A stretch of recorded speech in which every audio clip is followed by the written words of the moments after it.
Hi, my name is Phil. I like talking about politics. In this video, I'd like to compare the way that the lockdown has been implemented in France as compared to the UK. But first, if you'd like to be notified of daily news and politics, please subscribe to the channel and click the bell notification icon.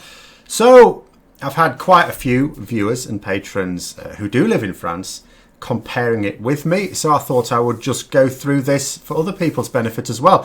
France announced its lockdown on March the 16th, which was 1 week before the UK. It was after Spain and Italy had already done the same. Of course, they forged ahead in terms of how seriously it was affecting them in terms of the European countries. At the point at which France announced its lockdown, which I think came into effect the following day, there were 75 deaths. Now, that was quite late on. That was certainly later on than it really should have been. The UK ordered its lockdown on March the 23rd. Now, this was after the weekend where, just before that weekend, Boris Johnson had tried to get people to go into a self-imposed lockdown by saying, can you not go out? Somewhat undermined by the Prime Minister's own father going on telly saying, well, if I want to go to the pub, I'm going to go to the pub. So it was a pretty disastrous weekend. Boris Johnson then had to order the lockdown. In the UK, the death toll was 335 at this point.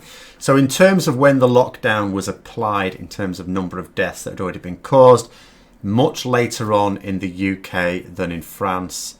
Health experts have been warning that delaying lockdown measures by even a week can treble the number of deaths.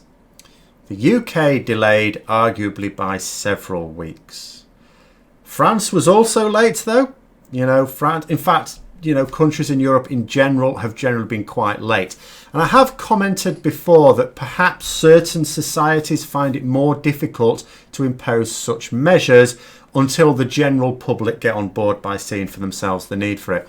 When you look at countries in Asia that have applied these lockdowns successfully, South Korea, China, Japan, you're talking about societies that are a bit more deferential, where that societal cohesion is much stronger.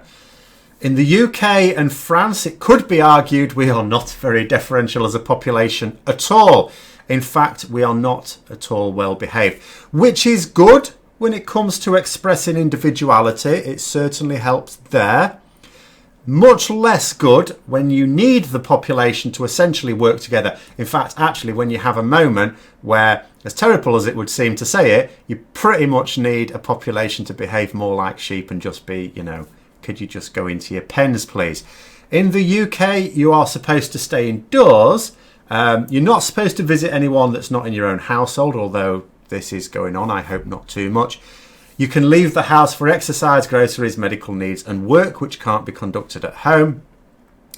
But there has been some confusions as to further restrictions, but they are quite light. Now, in the UK, if someone wants to drive 200 miles away, get out of the car and go for a little walk up a hill and back down again, saying that's their exercise, and then drive 200 miles back, filling up at least one, you would think, at the petrol station, then that seems to be all right. In France, I'm told by people living south of the Channel that you have to have a form. There's boxes on it. You have to tick the box that says, what is the reason you are out braving the elements? If you don't have a printer, then apparently a handwritten version seems to be acceptable. I have heard reports, I don't know whether this is accurate or not, of people, I don't know, they must be taking the mickey here, actually writing it down on toilet paper. But, it seems reasonable. Handwrite the thing out yourself. Just saying what the reason is seems fine to me. Now, initially, the restrictions on exercise, because just like in the UK, there was some confusion about what constitutes acceptable exercise. Because at the end of the day, if you're out of your house, technically you're exercising. You'll have walked somewhere. So inevitably, you could argue that's some exercise. So in France, they have since tightened a little bit the definitions of what is considered. So it means not travelling more than 1 or 2 kilometres away from your home, sort of variable in different parts of the country, and it's supposed to be limited for 1 hour once a day. And it was UK ministers echoing this sentiment that I think caused a lot of confusion in this country, that the same general restrictions were applicable here, but they're not. We are 2 weeks into our lockdown. That was set for 3 weeks initially. It's possible that they'll be tightened after that third week, maybe more in line with the French system. It's equally, I think, probably not. It's certainly to be hoped, though, that the rules will be made a bit clearer. But it isn't straightforward to keep changing the restrictions. It's not like a little safety valve you can just keep tweaking. One problem that was highlighted in the UK and France, that both had this issue, is that people get a bit upset, understandably, when the police clobber them for something that they thought was fine. They've taken the time to, understand the rules, and they go, well, actually, this is fine.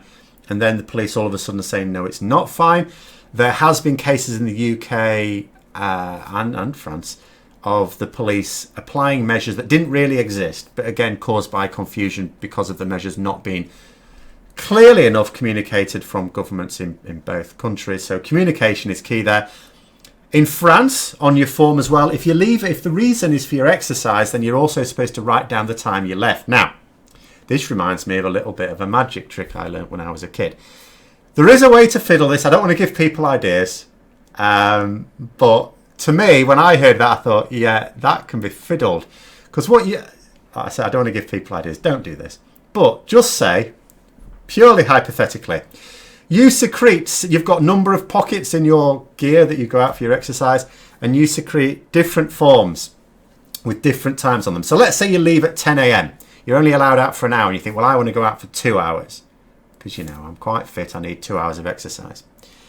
And if I'm only allowed to go 1 kilometre away, I'm going to have to run around the block a lot. So what you do is you put on one form, I've left at 10 o'clock. On another form, you left at, say, 10:15, 10:30, 10:45, 11 o'clock. And you secrete them in different pockets, and you've got to remember which pocket it was in, so that if you're caught out at 11:15, well, you can bring out the form that says you left at 11 o'clock, say. I doubt the old gendarme are going to strip search you and make sure you haven't got different forms in different pockets. Obviously, you don't bring out the form that says you left at 11 o'clock and it's still only 10:30. Don't go back in time on this one. Don't do it at all, though. That was purely hypothetical. Now, local police in France were also given the authority to adapt some of these rules for their needs. So, for example, in more rural areas, you could reasonably venture 2 kilometres away from your home for your exercise without actually risking coming into contact with a load of other people. Whereas in Paris, not as likely to not come into contact with lots of other people. So the 1 kilometre seemed more appropriate. Certainly the Prime Minister was suggesting 1 kilometre. Now, just as in the UK, as I say, there were confused applications by the police, but, I think over time, those have improved, just like they have hopefully in the UK. We probably do need the other week just to see if it's been bedded in there. In France, cycling seemed to be an area of confusion. So in the UK, cycling is fine for whatever measure, because, again, there's no distance limit. Now, I suppose if you're going to say you can't go more than 1 kilometre away from your home, it does sound a bit silly to cycle. So as far as I can tell, from how it's been applied in France, cycling as a form of transport to get to work is fine. It's not encouraged to be used as a form of exercise. I don't know whether it's specifically banned. Maybe people living in France could help me out on that one. As far as I can tell, it's discouraged. It's not. They don't really want you using it as a form of exercise. They'd rather just went out and walked or ran. But as a form of transport to get to work, it is definitely allowed. Also seems that some places are following the measures more readily than others. It seems to be in pockets, particularly in urban areas, with the police having to prioritise accordingly. There are increasing concerns when you look at polls about people worrying that other groups of people are not really genuinely engaging in the measures. Obviously, people in France don't want these measures going on any longer than necessary, just like they wouldn't really anywhere else. And there could be increasing hostility towards people perceived as not following the guidelines, which is why it's going to be really important that the guidelines are clear. Because if you go and clobber someone saying you're not following the guidelines, and actually they are, but you've just got them wrong yourself, then that could create hostility. And I think that's something that may happen in the UK as well. Once the novelty of the lockdown wears off, and I know it's not a novelty for a lot of people, but for some people it's like a change in the pattern of life. And like they say, a change is as good as a rest. It's all exciting. Let's do this. And and then actually at some point it's going to get boring. They're going to go, right, I want to leave the house now. Can people stop prattling about visiting each other?